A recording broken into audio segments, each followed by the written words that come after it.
Hello, Misfit Nation. This is Dave Lukas, and welcome to another episode of the Misfit Entrepreneur, where it is our job to help you unleash your inner misfit and break through to higher levels of success, wealth, and fulfillment by bringing you the best insight and information from the world's top entrepreneurs, with a specific focus on their misfit side, the specific traits, habits, and secrets that have allowed them to thrive and succeed.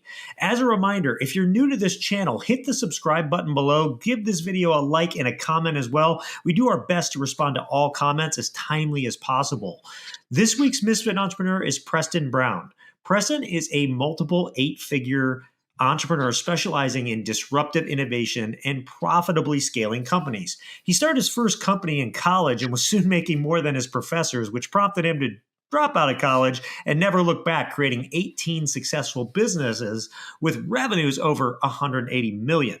Preston really has cracked the code on how to systematize, grow, and scale a business, as well as a few other entrepreneur secrets that I'm excited for him to share with you today. So let's jump in. Preston, are you ready to unleash your inner misfit? Born ready, Dave.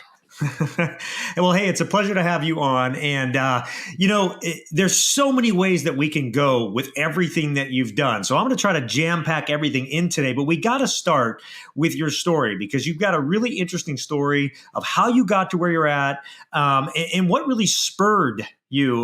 Was it kind of a tragedy in a way? So take 5 minutes and just tell us, how'd you get to where you're at? Sure, yeah. And stories are easy to judge by the ending, right? Like, so somebody goes and hears, oh, this guy's worth millions, tens of millions, hundreds of millions of dollars, like, especially with all the rhetoric in society today, like, oh, he's lucky, he's this, he's that, whatever, right? No, but there's always, I think, a wisdom in judging a story by the beginning if you've heard all of it and then the ending, right? So my story really started, let me kind of frame it this way. I have a friend and he was like, talking about like how like God sends him messages. And I was like, man, I really wish God would talk to me.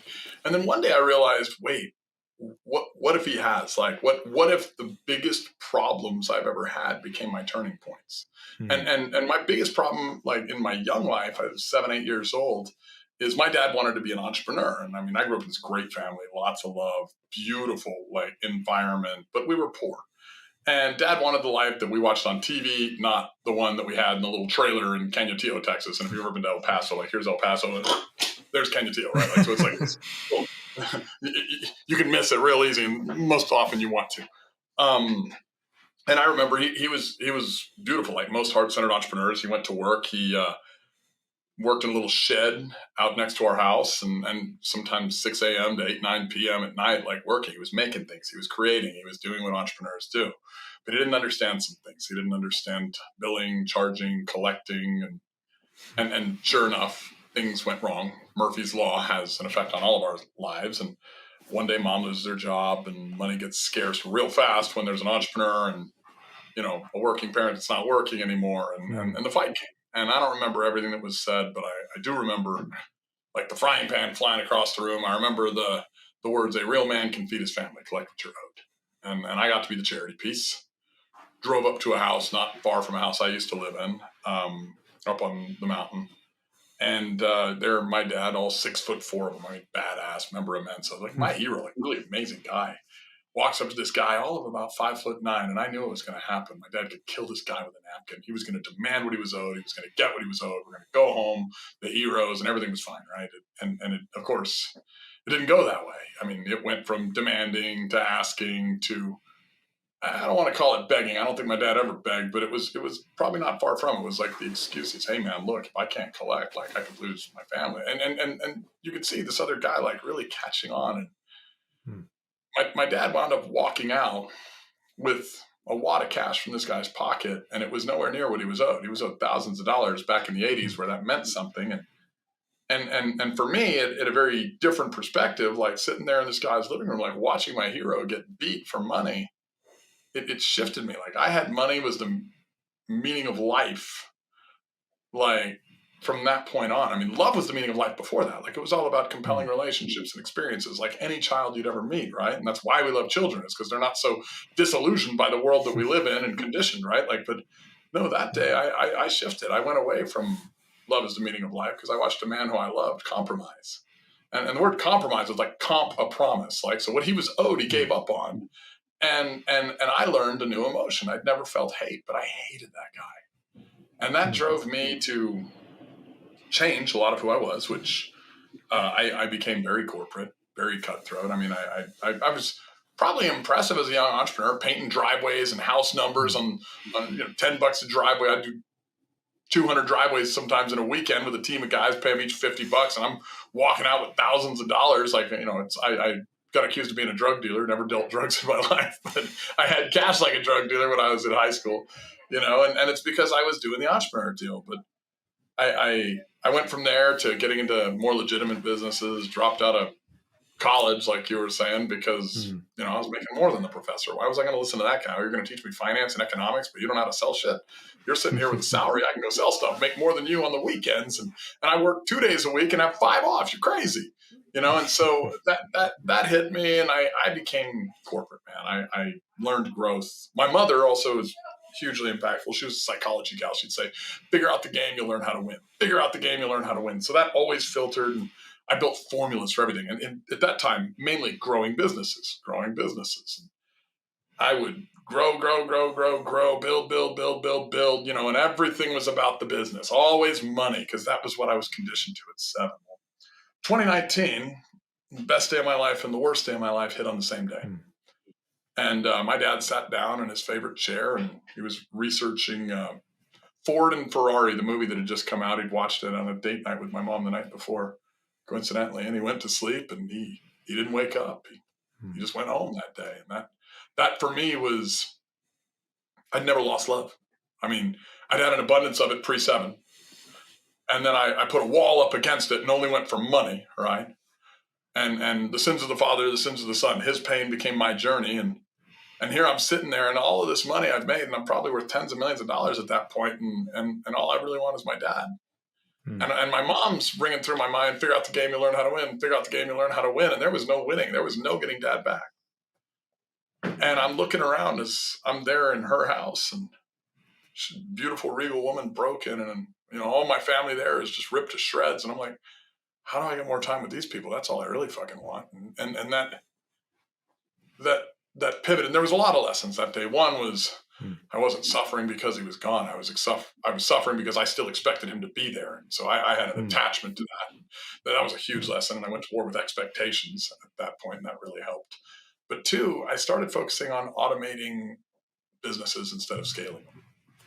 And there was this magic kind of, you can go on Google and look for scaling coaches, and you'll find a million. Look for automation coaches; they don't exist, right? And if you find a good company with a high valuation, like say you're looking at public companies or private companies, whatever, the one with the high valuation is automated. Like you're buying an asset; you're not buying a job, right? And anyone who's scaling, there's a job implied, like because it's dependent on you. And so as I focused on scaling to get time with family, I started realizing, you know what? It isn't money that buys you happiness. It's love that's the meaning of life. It's problems that are gift. And I hear that all the time. All these people are like, money won't make you happy. Okay, well, poverty is a really stupid fucking idea too. So maybe don't go the opposite. Right? And then when you don't have money problems in this hand and like life problems in this hand, you can use both hands for life problems, and they balance. Like if I showed you a picture of me 6-7 years ago, and I can pull it up real quick if you want to see it, I look older. I've got a beer gut. I do not look healthy now. Like I've got an 8-pack. I can go focus on my fitness. I can spend time with my kids. I can be the dad that gets to coach the soccer games and the football games. I have time to be present with my wife, and I still get to make lots of fucking money. Like, so it's like, you've got to figure out the juice and the squeeze. It's about both. And my dad was my greatest teacher. He taught me how to go build formulas around wealth. And the wealth, beautifully, had he not done that, I was a corporate asshole. I was a shit husband. I was a bad father, but through those lessons, got to develop the resources, and then through losing him, got to learn what to do with them to change that and to become a better person. And now my mission in life is helping others avoid that pain. Right. And what I love about it is that it wasn't that long ago. I mean, 2019 wasn't that long ago. Like you've made this radical change and shift in who you are in just a few years. And I think that's a testament that what somebody can do if they're determined enough to do it, and they in a way see the light. In fact, I've heard you talk about living on purpose with a purpose. And I think it kind of goes to that. Explain that real quick. So all feelings are good feelings. Like if I feel guilty, I don't think that's a bad thing. I think it's an indicator. I think it's a thing where I need to go apologize, or maybe I need to go figure out why I felt guilty. Like it could be rational, it could be irrational, right? If I feel angry, like I need to see where is that seeded from. Okay. Like, I saw a post the other day. It was a great post. It's like, if you had $86,400 in your bank account and somebody stole 10 of them, would you give away the rest? And it's talking about the seconds in a day, because there's that many seconds in a day. And if somebody does something stupid for 10 seconds, you don't have to let it ruin the other 84,390 seconds, or whatever, 590, whatever it is. But it was such a powerful thing. And it's all about living on purpose, in purpose. I think life is about emotions. Life is about having compelling emotions, learning new things. And, emotions are this really interesting thing. Like the thing that possesses most people is not demons, unless demons are thoughts. They have thoughts stuck in their head that possess them, and their emotions guide them. I don't mind having a bad emotion, because it's generally an indicator of what I need to go solve, what I need to go fix, who I need to become. And normally your bad emotions are going to come from one of four areas, like faith, which is like receiving energy, family, giving energy, like love, right? So receiving love, giving love, fitness, health, wellness, well-being, and finance, money. And so wherever your weakest point is, if you kind of hold up four fingers, think faith, family, fitness, finance, and progress equals happiness. So imagine all four going up, and then you put an anchor, let's say on family. Well, they may not be the same thing, but they are tethered to one another. And that tether is going to pull down the other three when you anchor one. So if you have stage 4 cancer, you're probably not thinking, man, how do I go make tens of millions of dollars? You're like, no, I need to spend time with my loved ones, or maybe beat this thing, right? And so when you look at okay, well, where's that negative emotion coming from? Where's the real source it's coming from? And you solve the source, whether it's family, you generally are going to elevate in finance, faith, family, fitness, all of them, because that's not anchoring one piece, it's anchoring all of them. And your negative emotions come from your subconscious. And if consciousness is what makes us human, and the subconscious is derived of patterns and pattern mastery, then I would presuppose that living in your subconscious makes you subhuman. And if you're here to have a human experience, maybe we need to deal with those emotions and find a way to live a compelling life, leveraging them for good. I hope I explained that. Yeah. And we talk, this is one of my favorite topics, is to get into the subconscious, because it's really the place where somebody can make the most difference for themselves, right? Most people don't realize that they're really a product of, ever since it's not like you came out of the womb and they're like, beautiful baby, too bad you never make more than 35,000. It doesn't work like that. You come out with a clean slate, but all these things shape your habits, your reactions, the ways you.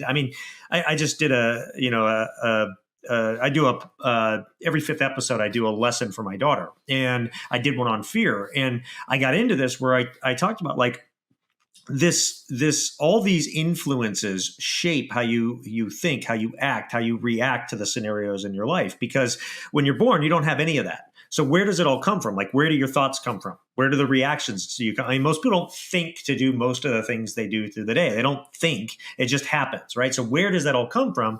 And it comes from that conditioning that we get, starting from the time we're born. And it's parents, friends, family, culture, media, school, religion, all these things impact that. And most of it's really, really good. But you can also pick up some things that can be really debilitating to your success, your potential along the way. And if you don't learn how to recognize those things and remove them and change them to the things you want them to be, you'll get stuck. And that's kind of the crux of the mental game, if somebody's looking for that, as I see it. And you mentioned emotions. And one of the things that I've always looked at is that your beliefs ultimately lead to your emotions. So you talk about the subconscious. Those are your beliefs. Those are the things that have been, that at this point, you believe, whether you realize it or not. Now, to live from true choice is where all the power is. So in your eyes, if somebody what's the best way, I guess, for somebody to start changing their belief system so that it affects their emotions, which then obviously affects their thoughts, which affects their actions, which ultimately affects their results? What's the best way do you think somebody should do that? So right off the bat, you have to buy into You have to buy into an ideology. Okay. Like, and people will do far more for ideology than they will for reality. Right. Okay. Your ideology, your religion is what you would kill or die for. And the problem most people have is they're buying into a religion, if you want, of a set of rules that is not made by them or for them, or by their God or for them, like if that makes sense. So you need to buy in and create your own pattern set ideology. And that ideology, I mean, I have three that I try to live by. One, like, problems are gifts. So I'm not going to avoid problems. I mean, I think the biggest problem we have as a society is we don't want any problems. And I believe that problems are the way God talks to me. That's where my pivot points are. And the bigger the problem, the more I'm supposed to get out of it. So that's an ideology, and it really helps. Two, when I have those problems, I have a second ideology that love is the meaning of life. Okay. And I actually take the word that you used, belief. And if you study that word from an etymology standpoint, it comes from a root of be love. Okay. Belief comes from be love. And so when you're having problems, especially problems oriented, like, and I'm not talking about a guy cutting off in traffic, that's something random that you can't control. I'm talking about a constant rinse repeat situation that keeps coming back from the subconscious into your presence. You have to deal with it. Okay. Not dealing with it is not dealing with some conditioning, like significant emotional event in your life that is causing a significant emotional vent later. Right. Okay. You want your boat not to sink, stop drilling holes in it. And your patterns from the past are drilling holes in the boat. You can just stop and patch those. So one, problems are gifts. Two, love is the meaning of life. And I kind of look at beliefs as, have you ever played Jenga? Yeah. Okay, so imagine a tower of Jenga blocks, and every block is a belief. Probably be a pretty big tower because we have a lot of beliefs, right? But that tower, you can't just remove a belief.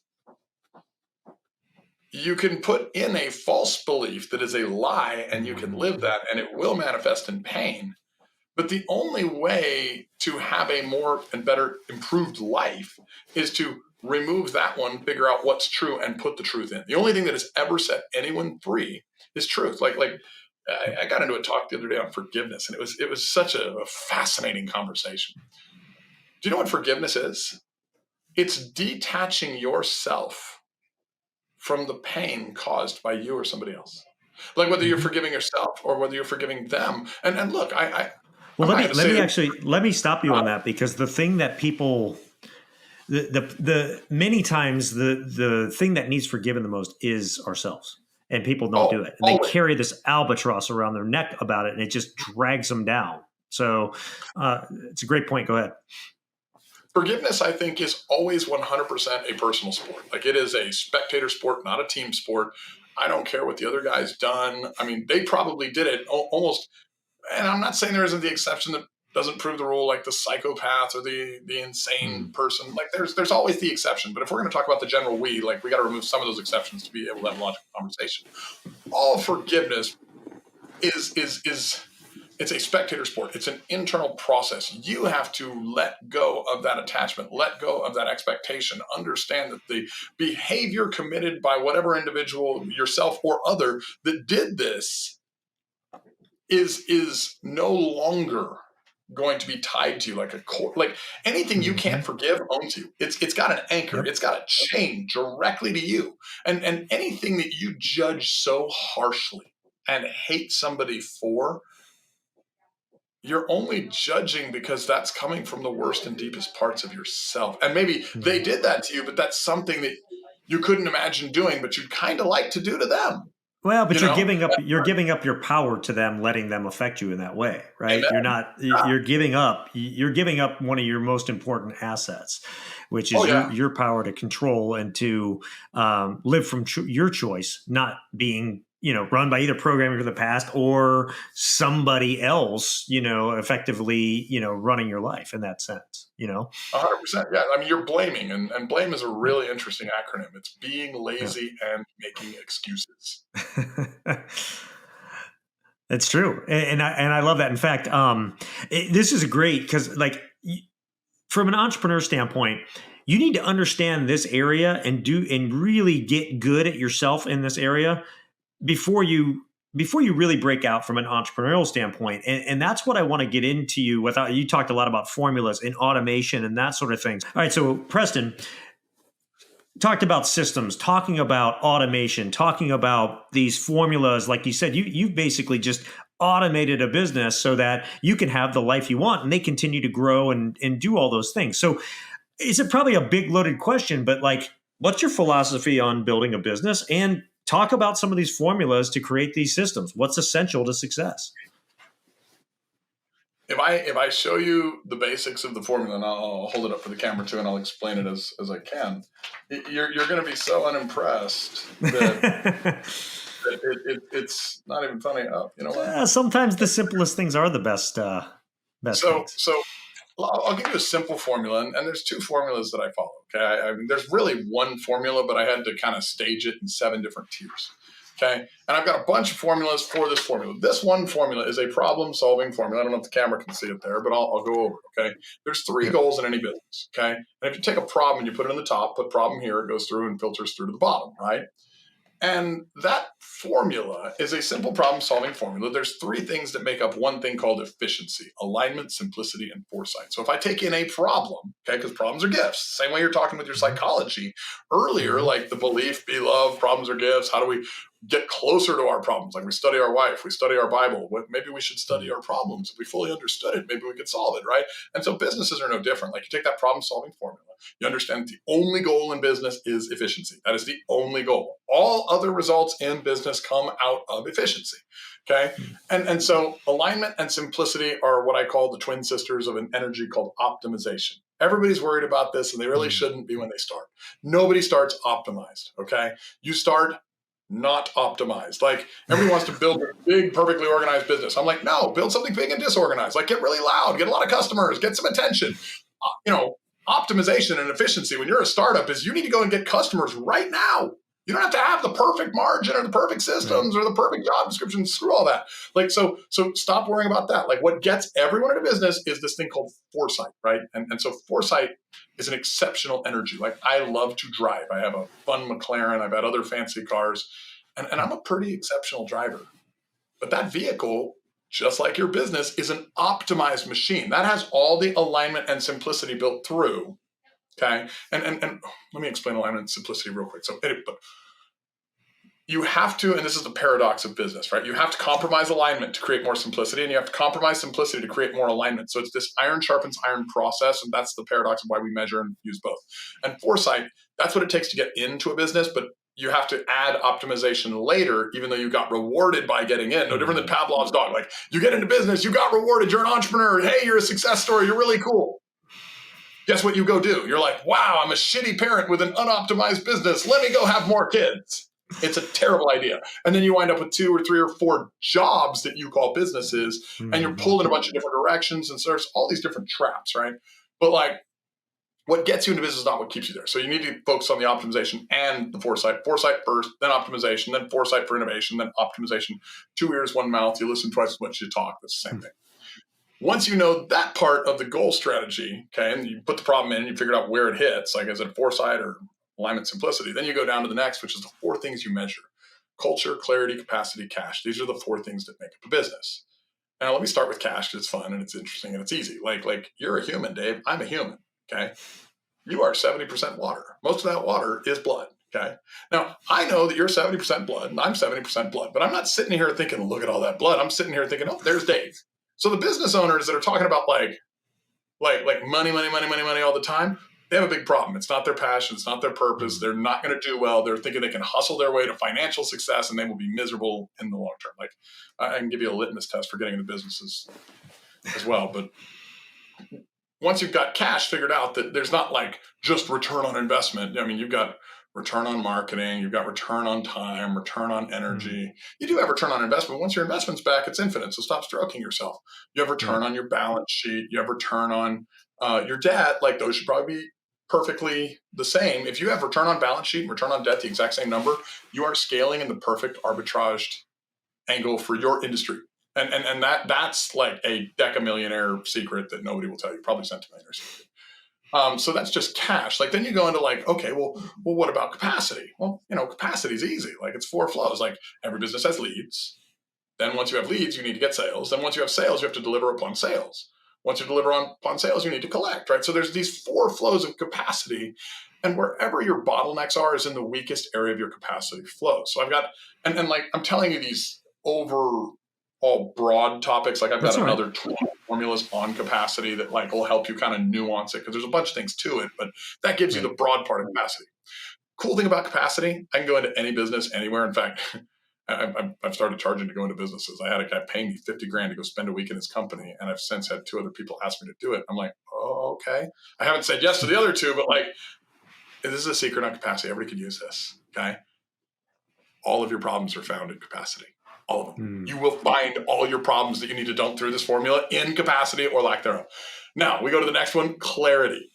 Clarity is communication. Every business is a giant communication machine. That's all it is. Like I don't care what you do. It's a giant communication machine. That's like your product or service goes from point A to point B through communicating and speaking the language of the customer.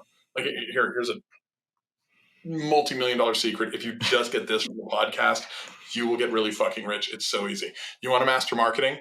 Find out what the customer wants. Go get that. Give it to them. Communicate well the whole time.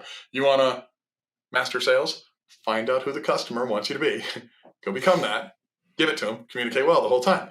You want to figure out branding? Find out why the customer wants it. People only buy products because it is either A, their identity. Like you're not going to get a Harley Davidson guy buying like a moped. It just doesn't happen. Okay. He's going to buy his identity, or they buy a solution to a problem. Every sale is a solution. So I'm either solving for honoring my identity, or I'm solving, right? Like, because I'm in pain. Like if I have medical pain, I'm going to go to a doctor, right? Like, so that's kind of universal, but like luxury margins come from luxury products. So if you can capture on that identity market, holy shit, you'll get really rich. But clarity is all communication. It's all communication. And then culture, and people, you know, I love culture. You want a good business? Like, you gotta have a good culture. Like a culture emanates from the heart out of the entrepreneur. And it really comes from 3 things: profitability, productivity, and purpose. And that's the litmus test. You can't answer me why you're getting into business with these 3 litmus items. It's not a business. Don't do it. Like, I mean, look, take one out. If it's not my purpose, okay, it's an investment. If it's profitable and it's productive and I can measure the movement, you know, it's an investment. Cool. I wouldn't fight to keep it, but I probably hate to lose it, right? But I'm not going to fight for it. Like, on that point on culture, because I think this is something that a lot of especially newer entrepreneurs struggle with getting right. And it's something that I think needs more time spent on it from the beginning for a lot of entrepreneurs just to solidify it, right? And you mentioned like purpose and that sort of thing. But like, what would you say are like some key foundations to building a great company culture? Oh, man, you are asking my favorite question. And I have a doctor for all of it. There's literally 5 factors that make up all of culture, okay? And I mean, they're so easy. One, and this is one thing that triggers people in modern society.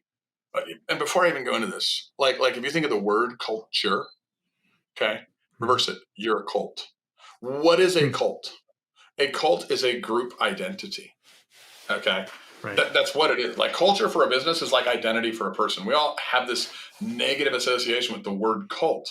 And look, there's bad cults. There's good cults. A good culture is a good cult. Apple's a cult. Like I don't like to judge anyone, but I would judge myself if I had their results. So I look at people that use these Android phones and I'm like, do you also ride a horse to fucking work? Like what's going on really with your, and I mean, that's playful and it's a joke, but it's also part of the culture of Apple. I mean, have you ever like noticed that Apple people tend to talk a lot of shit about non-Apple people? It's a cult. Okay? and it's fun. Like, and the word cultivate is to grow something. So when you look at words, break them apart. I mean, they're so fascinating. And so culture, it's the identity of your business. And it's forged by 5 things. 1, safety and danger. And if you want to understand God, you have to look in the paradox. That's why it requires faith, right? You can't fake it till you make it. You can face it till you make it some, but eventually you just got to faith it till you make it. Like, can God create a rock so big that God could not lift the rock? And the answer is yes, and the answer is no. So these 5 paradoxes make up culture: safety and danger. If I go to my business or your business, one thing I know as a fact, you're the most dangerous fucking guy in your business. And I'm the most dangerous guy in mine. And there's nothing wrong with that. Since the beginning of society, okay? Since the beginning of society, people have followed a might makes right situation. And look, when I'm saying dangerous, I'm not talking about what the feminists call toxic masculinity, this, that, or the other, but you have to be there to take care of that business like a baby and cut out any cancers. And sometimes it's going to be your employees. It could be a bad lender, vendor, trade, whatever. And you have to be the guy that steps up and says, no, I'm requiring truth. I'm requiring this, or get the fuck out. You can't be here. And like, I take God into this a lot. So if people get triggered, like go like this real quick, you won't have virgin ears, you won't get triggered. But like God is not a king of sheep. He's a king of kings. And if you're an entrepreneur, Christ came as a lamb. He's coming back as a lion. Guess who the lions are in today's society? It's the entrepreneurs, right? So you have to figure out the paradox of safety and danger. You need to be dangerous to create safety for your staff, your team, your customer, your lender, your vendor, your trade. But if you're not dangerous, you are not a man. You are not a leader. You are not a person that deserves a business. So that's number one, okay? You create safety through danger. 2, quality or narrative. This is a big one, okay? Facts tell, stories sell. What is your story? Who are you? And this goes way deeper than I can go right now on a podcast. But everybody wants to develop a quality product and be part of an amazing thing, okay? Some people can go the opposite route. Like if you look at politicians, like, I mean, look, major religions nowadays are not Christianity and Islam. It's unfortunately like Republican and Democrat. Like it's really funny to see that. Like people that kill or die for dumb ideas. Poly means multiple, ticks means one sucking arachnids. And none of them have quality to them. They don't even realize parties are supposed to be fun, but they all have narrative and they'll talk shit about the other guy. Like how do you create a narrative, a story that is uplifting? Like you can inspire people or scare the shit out of them. And you can have narrative that scares them, or you can have stories that inspire them, and you can produce a quality product. And so that's kind of a broad range there. Next one, mission, vision, values, which ties in. These are all, they're not necessarily linear, they're dynamic, right? But your mission, vision, values is people need to know who we are, where we're going, what we're going to become. Like if you want to study a breakthrough process, like a simple process. And here's a centimillionaire secret that everybody I've ever met that is worth over $100 million knows. There's a 5-step process for everything in life. Start with being, your gift is time. Then move to becoming, your gift turns into talent, which is measurable. Then you learn new beliefs when you measure becoming, and your gift is testimony, the power of story. Next, you move to belonging, the gift is treasure. Congratulations, you've got a reward. Next is blessing, and there's actually 2 gifts. Truth and trust, if you'll take it. And most people will only take truth. They won't do trust because the moment they have to trust, that gets scary.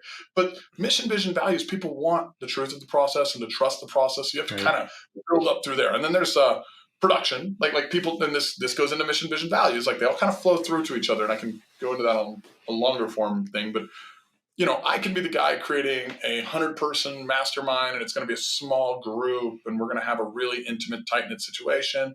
Or I can say, hey, you know what? I want to develop iPhone and sell to billions of people. I want 60% market share on Earth.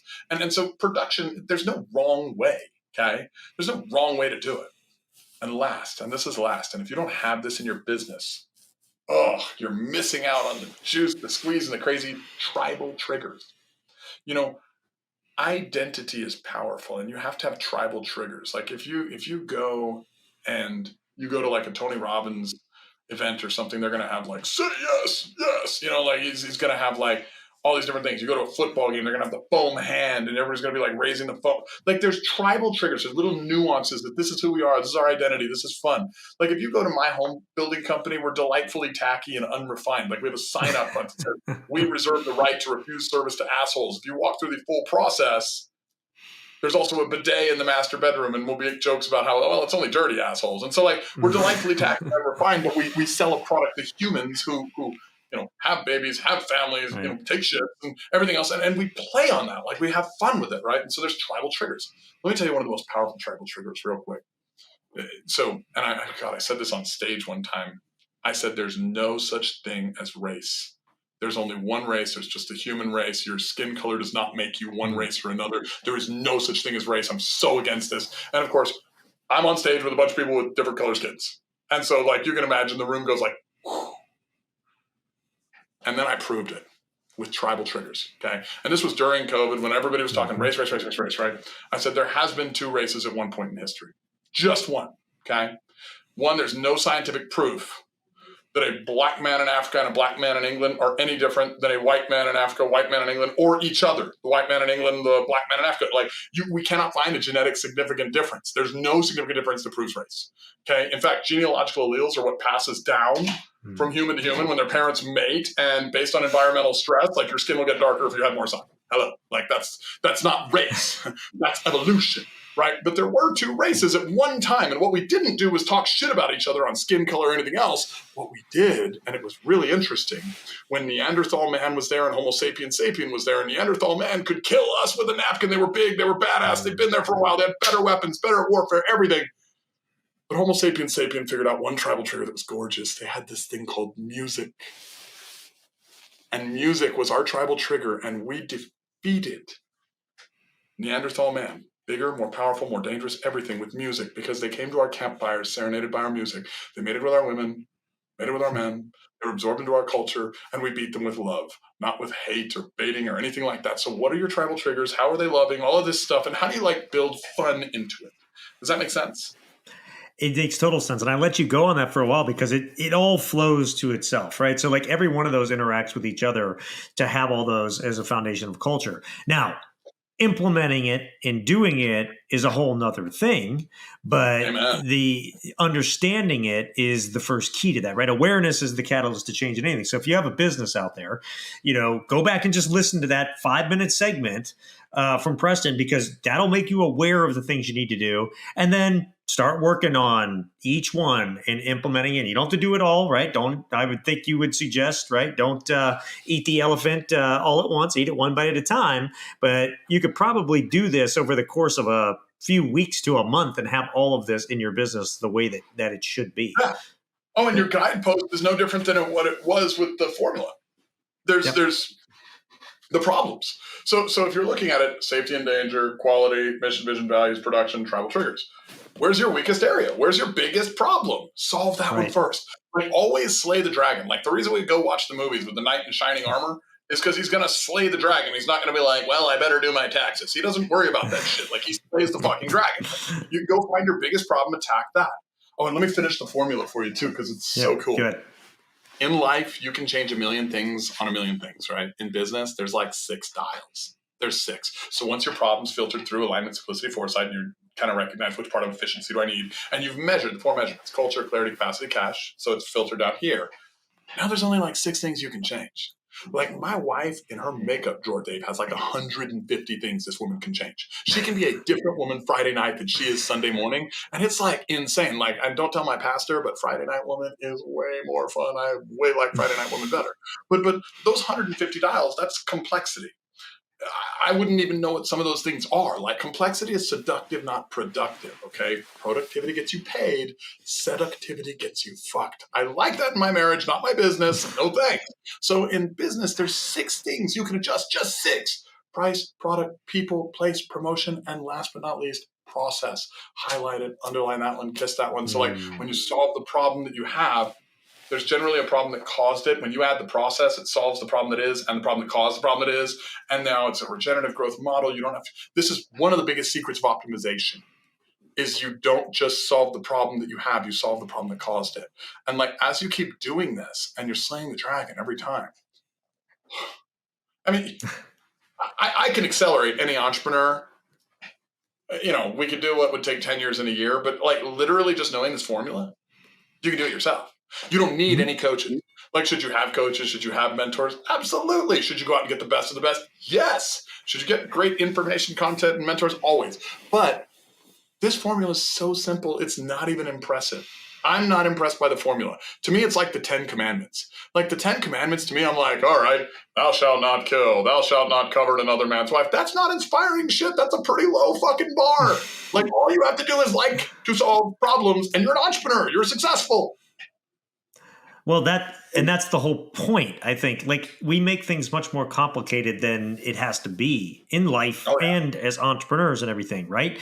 And the more and the bigger problems that you can solve, the bigger your business can grow. And so that's what it's all about. I got 2 more questions for you before we get to your Misfit 3. The first one is, because we love formulas,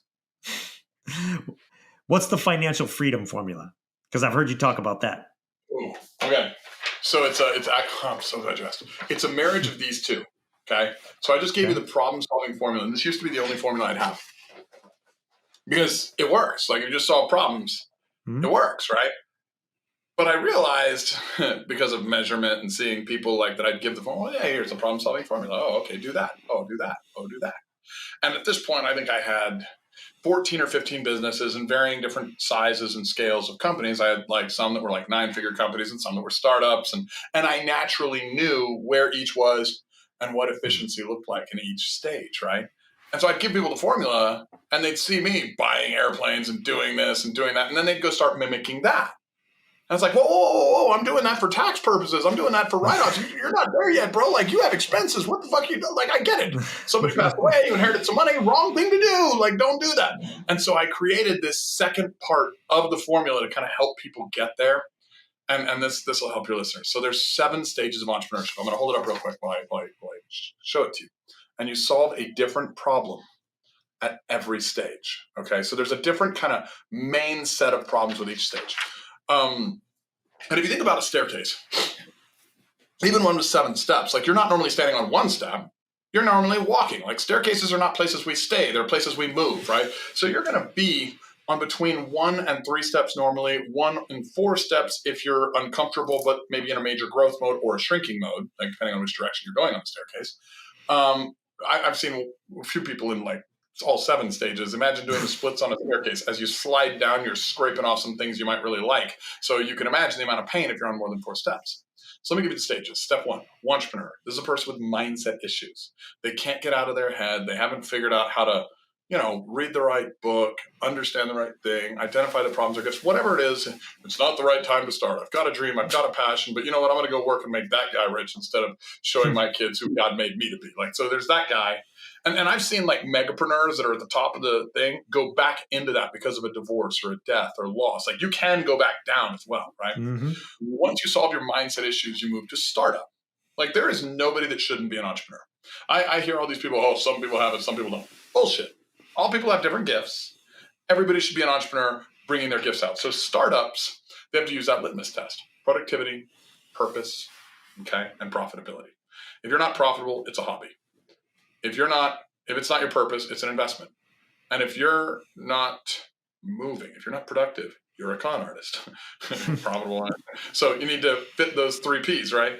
And then the startup has to figure out efficiency and how do I get loud? How do I get customers? It's really a race for cash. How do I take what is my purpose and align it with the market? Like obviously you're going to innovate a little over your competitors, but you don't want to go so far, so fast, give so much that you're going to lose everything either.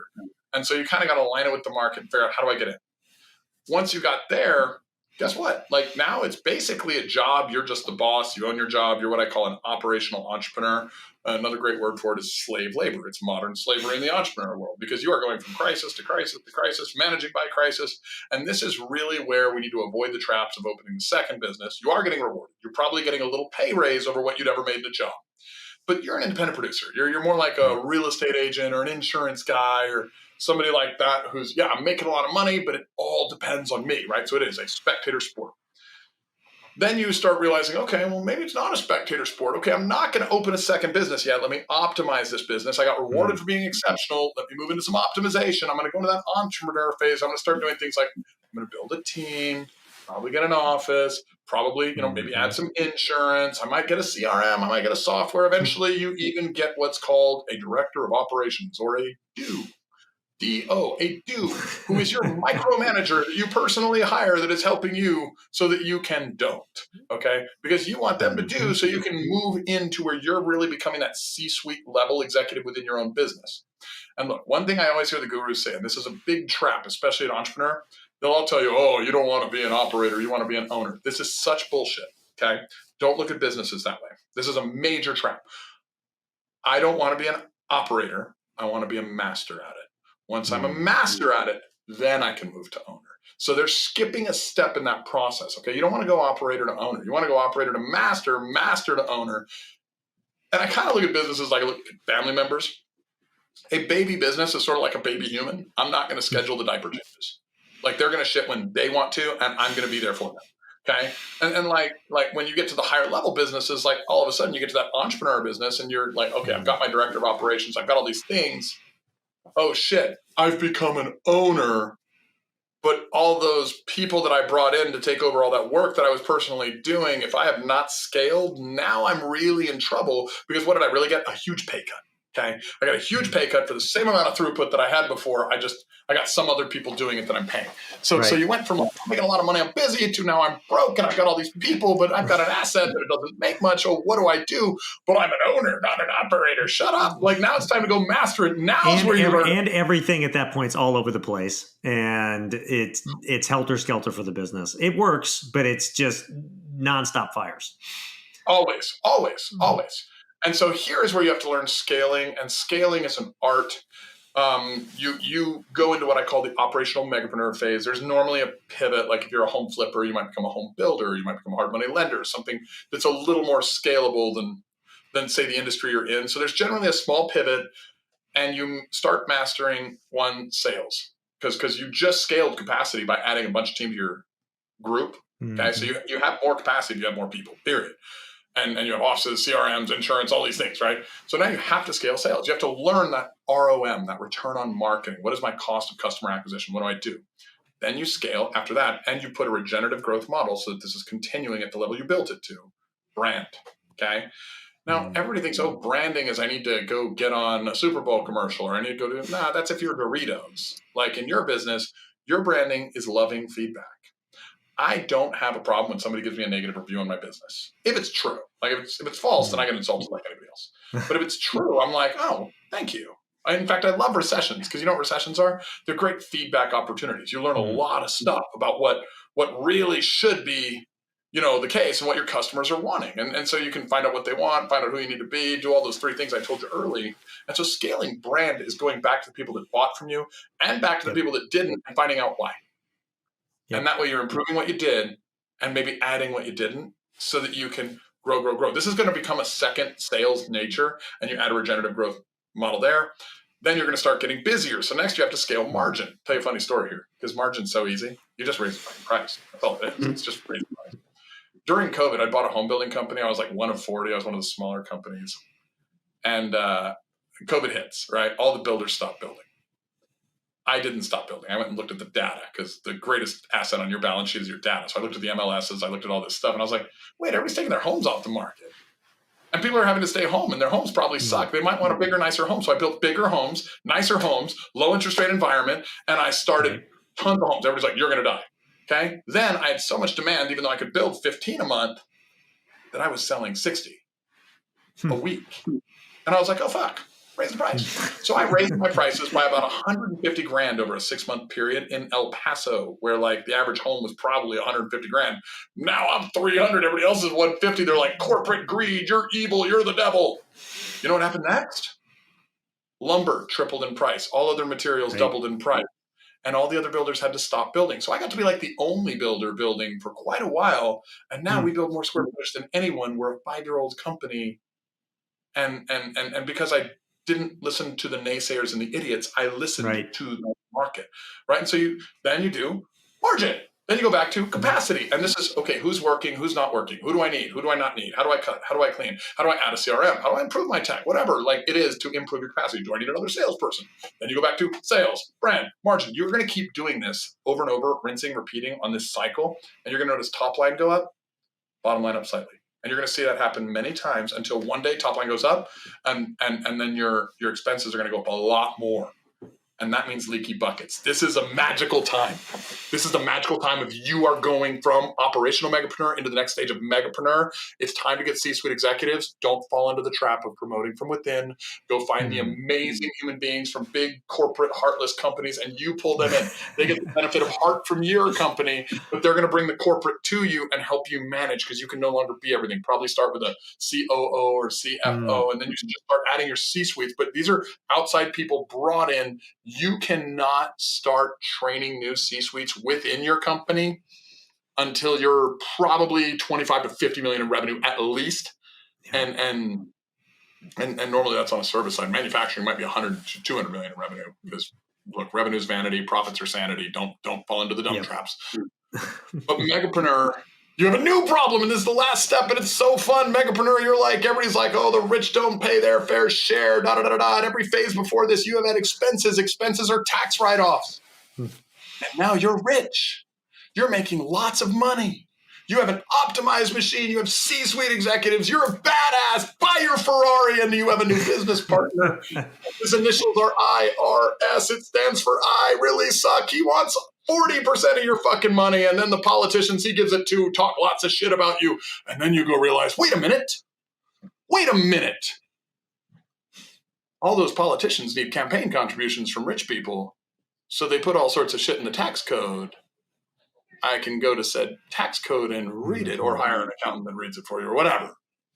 And I can do the same things they do to get tax abatements, bonus depreciation, buying vehicles over 6,000 pounds, like whatever it is. You can buy assets and no longer pay significantly higher taxes just because you're doing a great job. And so, like, these are the seven stages. Back to understanding the game and learning how to play the game, right? Right. Yeah, and you answered my last couple of questions I had anyways through all that. And it was perfect. And again, another little segment, go back and listen to it. And again, don't eat that elephant all at once. Do it one bite at a time. Okay, it's time for Preston's Misfit 3. These are the 3 things that he wants you to take that you can put in your life, your business, make a difference for yourself starting today. And the way that I always frame this to every guest that comes on the show is I say, hey, look, if you're going to leave this earth tomorrow and you can only leave behind your 3 best pieces of wisdom for the generations that come after you to help them live their best life, what would those 3 things be? So, Preston, what are your Misfit 3? Okay, so my 3 things that are inspiring me this week, and I try to always have like new stuff that's inspiring me, but these 3 could be like lifelong. 1, everybody thinks ownership's about possession. It's not. Ownership is about responsibility. Ownership begets responsibility. Responsibility begets possession. Okay, so ownership, know what it really is. Okay. 2, live responsive to your reality, not your ideology. Okay.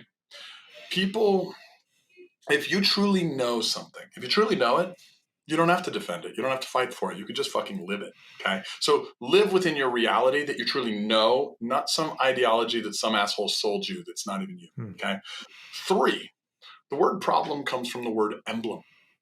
A stop sign, if I see it, it's just an emblem. It's only a problem if I don't stop. Those are excellent. In fact, I love the second one. That's I don't think we've ever had that one before. So excellent stuff. If people do want to learn more about you, where should they go? So my website, theprestonbrown.com, or any of my social medias, we reply to comments. And, every now and then we'll put on little 3-day events and just really help entrepreneurs rip it open. And but message us there. Like, we love to interact and we love to help. If you have business questions, please chime them in. We would love to see you become more successful. We love getting those messages a year later. I made my first million, or hey, I did $1 million in revenue. I mean, that stuff is so cool to watch. That's perfect. And we'll link to all that in the notes for this episode. So check those out. The best show notes and notes in the business. No offense, Preston, if you do a podcast or anything like that, for reasons I'll talk about more in a second. But first, for those of you that are new to the Misfit Entrepreneurs, your first episode with us, it is such an honor to have you with us. I hope you become a regular listener and subscriber. And for all of you that are with us week in and week out, I cannot thank you enough for your support of the show. You are what makes this go in over 100 countries every single week. So thank you. And make sure and go out and check out the show notes for the episode. They are the best in the business. Why? Because I do them myself as part of my personal growth routine and just routines that I have in my life for improvement. I go back through these episodes and I take my best pieces of wisdom, tips, formulas, things like that from people like Preston, and then I share those with you. So go out and check those out. And then also go out and give this episode a rating and review, like and comment on it. Help share Preston's message, because we all know, and I say this in every episode, one great episode can change someone's life. Maybe something that Preston shared today was the missing link you were looking for to get to your next level. So go out and share this with others. And again, Preston, thank you so much for coming on, sharing all your wisdom and insight today. Thanks for having me, Dave. It's an honor.